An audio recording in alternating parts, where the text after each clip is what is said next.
Hello, my name is Donal Mac Polin, and I'm here to talk to you for a while about Colmcille's Curragh. What kind of a Curragh Colmcille might have used to get from Derry to Iona all those 1500 years ago. Well, I think he actually went from Tory Island to Derry and from there on to Iona, but that's just because I'm a little bit prejudiced, but that's another story.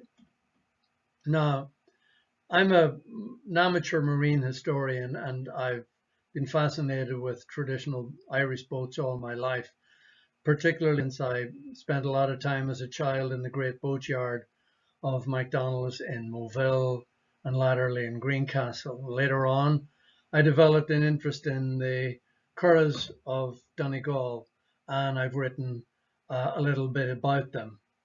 Now, to understand or to begin to look at what Colmcille's Curragh was like, it's necessary to look at what a Curragh is and where the Curragh is in the great history of marine ethnology. And the Curragh has a fascinating history there because it has accompanied man in his evolution from almost from hunter-gatherer to the present day. Curraghs exist nowhere else in the world except in Ireland, and we are slowly beginning to realize just what an important part they have in our cultural history. There are a few images from that time that relate to Curraghs, one or two, which I'll show you. There are a few accounts, just a couple we'll look at. Saint Adamnan, who wrote Colmcille's biography. 100 years afterwards, he was a monk who succeeded Colmcille. And curiously, Adamnan's life of Colmcille doesn't mention Curraghs. The other life that we can consider is the great manuscript of St. Brendan the Navigator, where he mentions Curraghs, and we can get clues there to the kind of Curragh that Colmcille might have used. Now, the first image I have here is from a great woodcut by Tim Stampton, an artist in Malin in County Donegal, shows possibly the kind of little Curragh the monks would have used in those days to get from the small monastery to small monastery as they journeyed along the coast in those times when the highways were the oceans, where travel in Ireland was almost impossible in the 7th century. And it's well known now that Colmcille probably didn't go directly across from Derry straight across to Iona. He would have monastery hopped, or he would have island hopped from monastic settlement to monastic settlement from Ireland to Scotland. Now, I grew up in Inishowen and Moville, and around there the tradition of Colmcille is very strong, but there are no curraghs in Inishowen, and the only kind of boats that people know around there are the plank boats that would have been built in MacDonald's boatyard, as I already mentioned. This image here from the school in Greencastle shows Colmcille heading off across, and he's probably more in a boat that would have been built in MacDonald's boat shed, which is quite nearby, than in something that we might regard as being a curragh. Now, let's take a look at what a curragh is. A curragh is traditionally known as a skin boat. That means that the hull or the covering of the boat was made from animal skin. It started off originally in hunter-gatherer times, probably as a very simple structure made from hazel rods, pushed into the earth, bent over and tied, and then across that frame, an animal skin would have been draped. In fact, it may have started off as an early dwelling, and one, having been turned upside down, was found to float.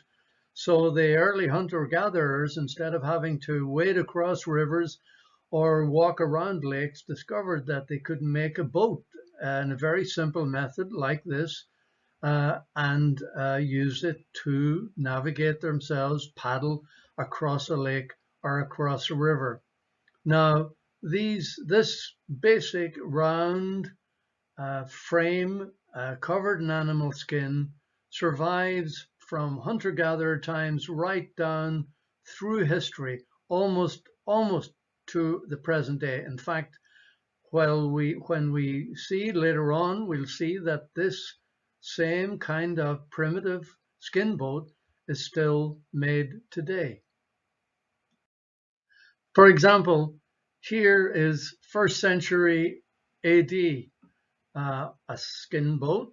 Allegedly, historians believe this is from the great palace of Nebuchadnezzar in Assyria, in Babylon, modern day Iraq, and it shows Nebuchadnezzar's soldiers paddling across a river, across the river Tigris, carrying the wheels from a chariot, the armaments, bows and arrows, and below you can see the horses and the rest of the soldiers swimming across the river. Now, in the 1930s and 40s, believe it or not, similar round skin boats were photographed, still in use on the Tigris in modern day Iraq. And here, almost up to date, in the 1830s, is an image by a Swiss painter who traveled across America, and here he painted Native Americans using what was called a bull boat to cross the rivers. Now, they were very common, and you can see how closely it resembles that early skin boat that I already showed you. And the tradition apparently was that the Indians carried these skins with them when they came to a river. They would make the frame, tie the skin across it, use it to paddle across the lake, and you can see one in the left in the distance with his paddle, kneeling in the bow, crossing the river. Now, it's extraordinary, and I'll show you later. You can still see similar boats, not quite like that, but still being paddled in exactly the same way in Ireland in the 20th century and in the 21st century. Now, are there any skin boats made today? Yes, and here's one right in contemporary Ireland. This wonderful man who lives on the Boyne, where our first ancestors probably came up from the sea in skin boats, and he makes a Boyne Currach, and it's made in very similar ways to those bull boats and to that early boat on the Tigris. You can see the bent hazel, and it's covered in skin, and he uses raw cow skin, twisting it and bending it, but he preserves it first in oak bark, which we'll talk about later. Here you see the backside of the animal, which would be the toughest on its hind legs, used for the bow of the curragh, which might go in against another boat or against the bank. You can see the way the skin is pulled over and tied on the inside of the curragh. This would have been very much the method now that Colmcille would have used 1,000 years ago. Here, still in use on the Boyne. That's the almost finished curragh, tightening up before it is finally given a coat of preservative as well as the barking. Amazingly, it was still in use on the Boyne in the turn of the century, and here it was photographed by early photographers, and in this case you can see the heavily rotted animal skin at the time still being used, and the little paddle that the man used, kneeling in the bow. You can see the bunch of hay or straw that he knelt on as he rowed the curragh from the bow. He knelt down and he rowed that curragh from the bow of the curragh. And here we have a contemporary evolution of that same boat in Donegal, and the late great Andy McGonigal of Uí Island, great friend of mine, who showed me the Uí curragh and tried to teach me to row like that, but I never succeeded. There's Andy with a model of his curragh. You can see the typical curragh with a frame. This time it was of steamed oak, and again, nowadays covered in a skin of canvas and tarred. And Andy was a consummate oarsman. Now, in going back again into the 17th century, looking for skin boats, here's an Eskimo or an Inuit umiak, photographed or illustrated by a Danish whaler in the Arctic in the 18th century. And this was a skin boat with capacity for carrying a lot of people, animals, families, and you can see them paddling it there, and with a little sail with the two sides on either side and seats to sit on the inside. With these, the Inuit crossed the Bering Strait from Asia to America, and amazingly, they're still made today. Here they were photographed in the 1930s, so there's no reason to think that the early settlers who came to Ireland, the ancestors of Colmcille, wouldn't have used similar skin boats. Very adaptable, very safe, and with a huge capacity for carrying people. So nothing that Colmcille couldn't have made to get to Iona.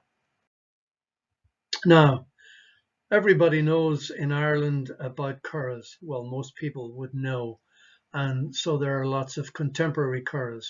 And though they're disappearing very quickly, this was one photographed on Achill Island, a very big curragh, but very light, with the light frame, covered again in canvas, and this time tarred with coal tar, which was a byproduct of the coal industry, no longer used because it's too carcinogenic. Today they used modern bitumen paints to cover curraghs. Few could carry a curragh like that today because they're no longer covered in canvas, but in fiberglass. These are the classic curraghs of the Aran Islands. From here, the 1950s, wonderful cargo carrying, terrifically evolved seamen, are terrifically evolved cargo carrying boats from the islands, and part of the great mythology of the Aran Islands, and shown by the great photographer Robert Flaherty in his Man of Aran. On Achill, they fished basking sharks from curraghs up to the 1960s. Today on Achill, the curraghs are driven by powerful outboard motors and covered in fiberglass, but still the basic curragh with the frame, the light frame, but now made more efficient and suitable for the 20th and 21st century. In Donegal, they're still used for sport, for racing, and this is an All-Ireland racing hybrid curragh, which young people can have great fun in racing. But they're still part of that great curragh tradition in Ireland, nowhere else in the world. In Donegal now, we have a unique curragh which will give us part of the clue to get to Colmcille. In the 1980s, or the late 80s, I photographed the last curragh maker in Dunfanaghy, Jimmy McElhinney, and you can see him here with his two sons, and he made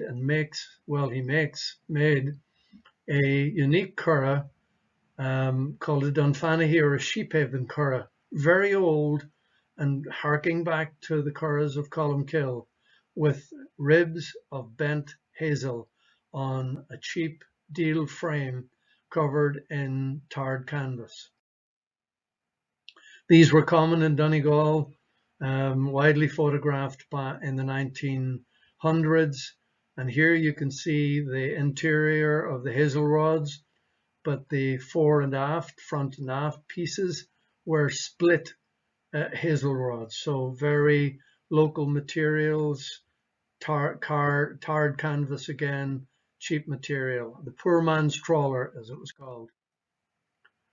Now, to get back to Colmcille, we need to begin to look a little bit further back in history to see where the Curraghs of Colmcille came. This is before Colmcille, and the evidence we have for the great Curraghs that he may have used comes first from the myths and legends of Ireland, and this is one of the most famous ones, the story of Bran. And Bran is lured by a beautiful woman, and he takes his companions into a great curragh, which is described in a manuscript where he talks about the curragh being manned by a crew of 9 rowers, and he went in 3 curraghs chasing after the beautiful woman who promised him a land of endless youth, a kind of legend of the Tirnanog, but it's a mention of great curraghs. So this is another of Tim Stanton's great illustrations. Here now is a similar contemporary of Colmcille, Saint Columbanus, who didn't travel, well, he traveled to meet Colmcille in Iona, but he also traveled across Europe with a companion, Saint Gall, and the two of them amazingly ended up in St. Gallen in Switzerland, and the manuscript is still there. You can see Columbanus holding the book, and this is an illustration from the manuscript in the library of St. Gallen today. And I like to think that this curragh, this boat that they're in, is made of leather because it's been stitched together, not made of planks. And again, you can see that paddle, bit like the Umiak, bit like the paddle of Andy McGonigal. Nothing changed for a long time in Ireland. This is the great manuscript of the other great traveller, St. Brendan the Navigator. The manuscript is the Voyage of St. Brendan, Navigatio Sancti Brendani Abbatis, the Voyage of St. Brendan the Navigator, the Abbot. And here we see not a very good, clear picture of Brendan and his companions in his boat. It's a tremendous story, again written in Christian times by the monks of Kerry, probably, and it was famously reenacted by Tim Severin in the 1970s in a boat modelled on the information given in St. Brendan the Navigator's manuscript. And we might never have needed to ask the question, what kind of a boat did Colmcille go to Iona in, because Brendan gave us an account of it. And he says, using iron tools, prepared a very light vessel with wickerwork sides and ribs, after the manner of that country, Ireland, and covered it with cowhide tanned in oak bark. And Severin tanned the leather for this curragh in oak bark, which I saw being used to tan the sails of sailing Drontons in Donegal in the 1950s. And oak bark is a very powerful preservative. Now, what would boats maybe have looked like elsewhere in the historical record?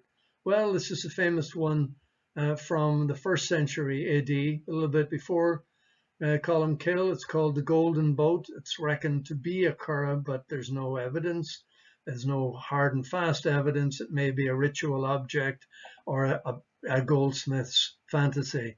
But it shows a boat with a lot of oars and quite a number of seats and a sailing, a steering oar, even a little grapnel, but crucially here, a sail. And from Colmcille's own record of Adamnan, his biographer, Colmcille liked to sail more than he liked to row. This is the other great object that we can look at for some idea of Colmcille's boat. It's the Kilnurwan stone. It's a drawing of that stone down in County Cork, and on it there's a famous carving of what is reckoned to be an early monastic curragh. 4 oarsmen, a steersman, again with a steering oar, and the cross carrying the good news of Christianity across the oceans, as Colmcille did north to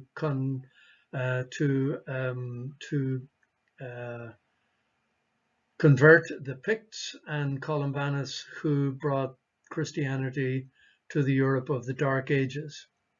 Well, what's amazing is that the similar shape can be still seen in the boat of the Blasket Islands in Kerry, on which replicas of Brendan's boat have been based. And amazingly, a similar boat from North Mayo with the steering oar, similar curragh, built with hazel rods, still built right up until the 1960s.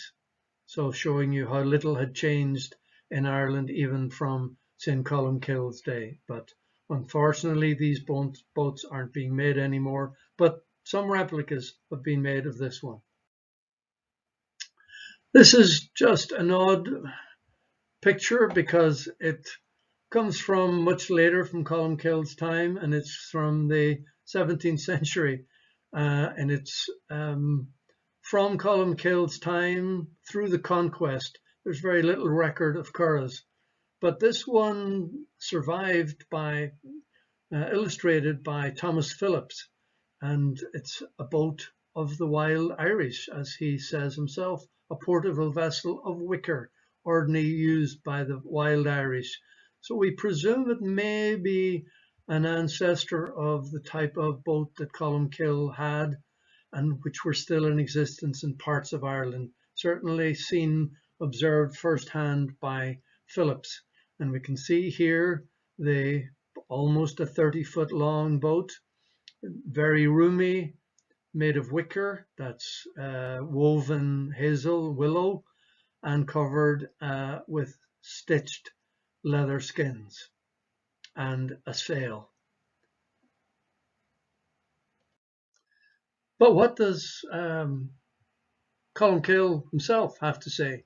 Well, what does Adamnan, his biographer, have to say about Colmcille when he's journeying to Iona? Well, the first thing is he doesn't say anything about curraghs, and he certainly doesn't say that Colmcille rode to Iona.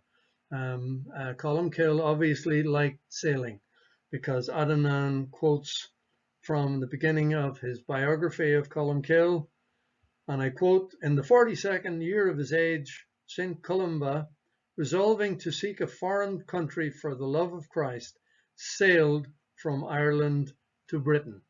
So he sailed over, he didn't row.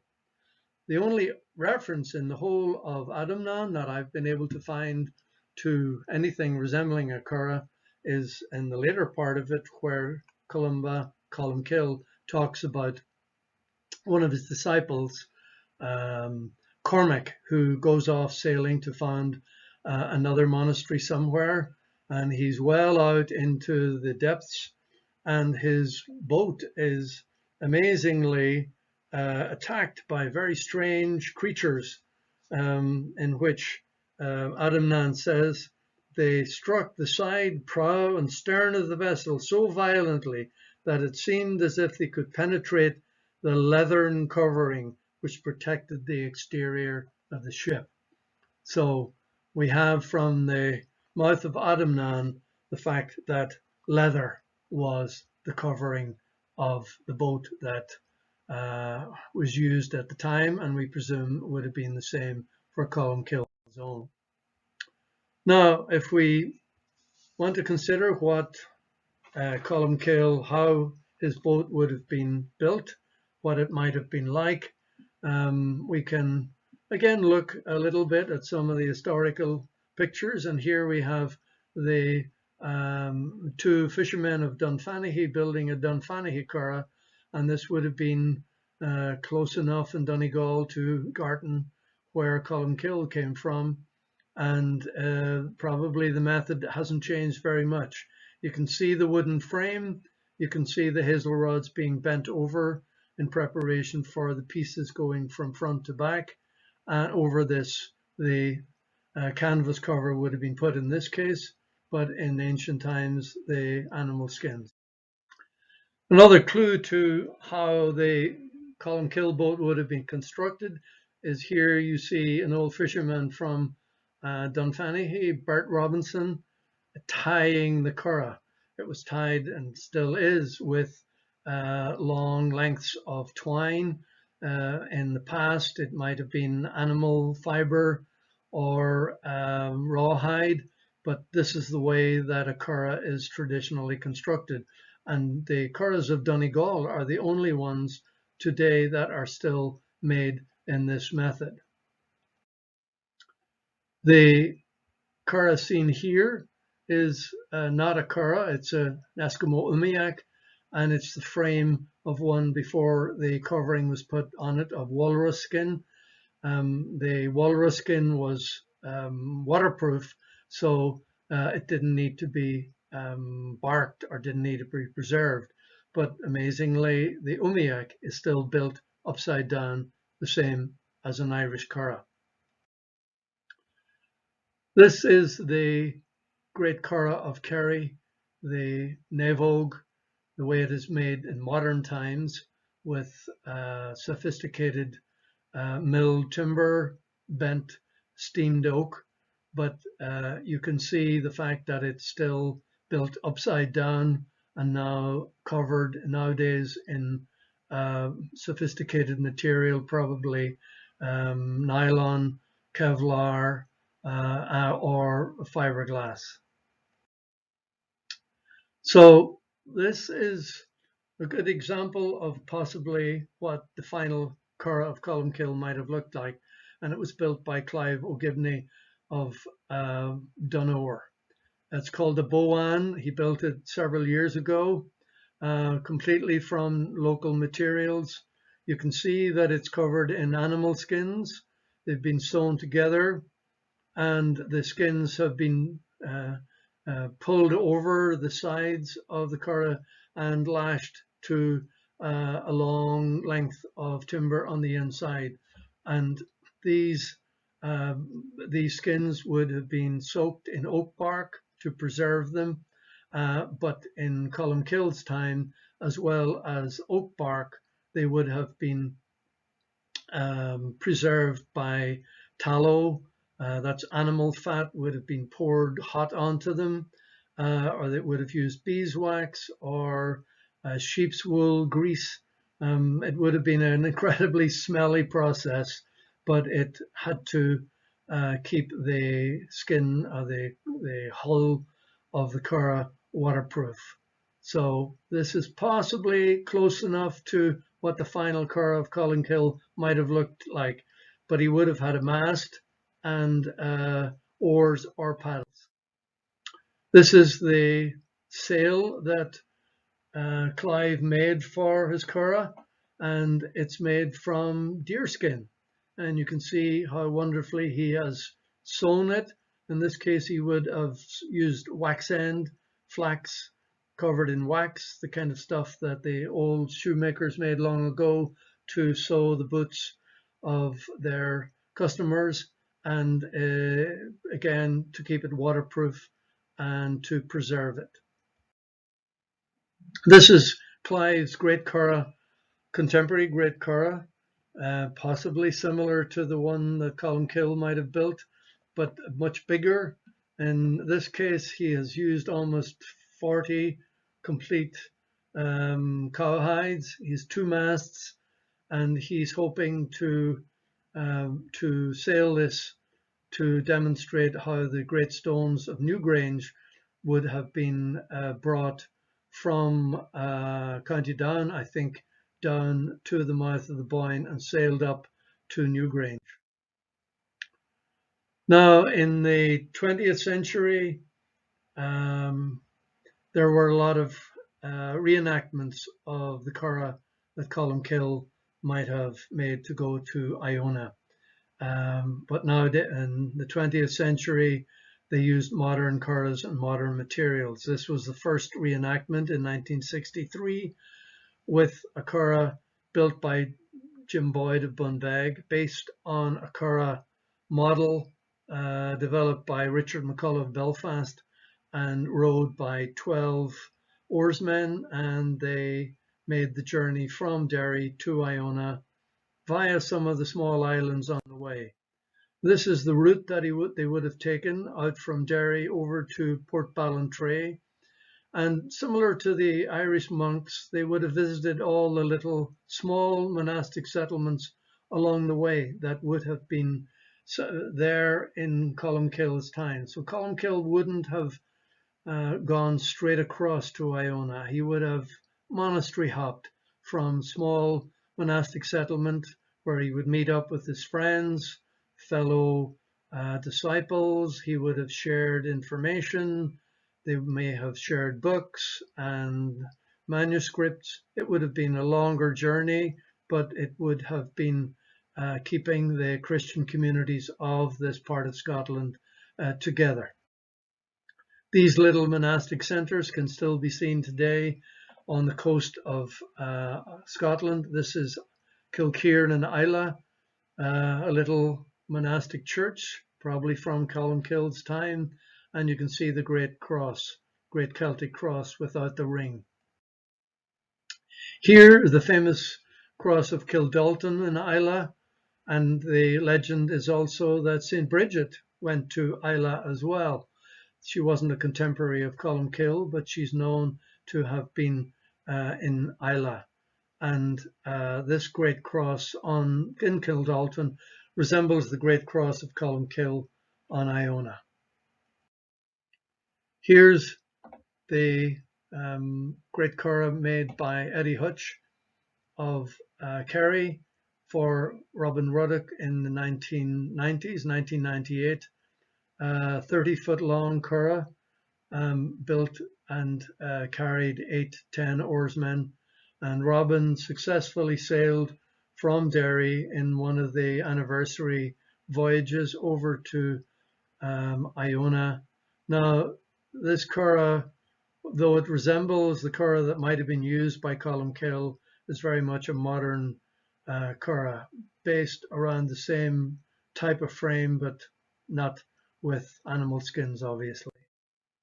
The last one I'll show you is the Menapian, built in Enniskillen by a great crew there some years ago and launched onto the Erne. This is the interior shown before it was covered, and you can appreciate just what a huge boat it was and how skillfully it was made.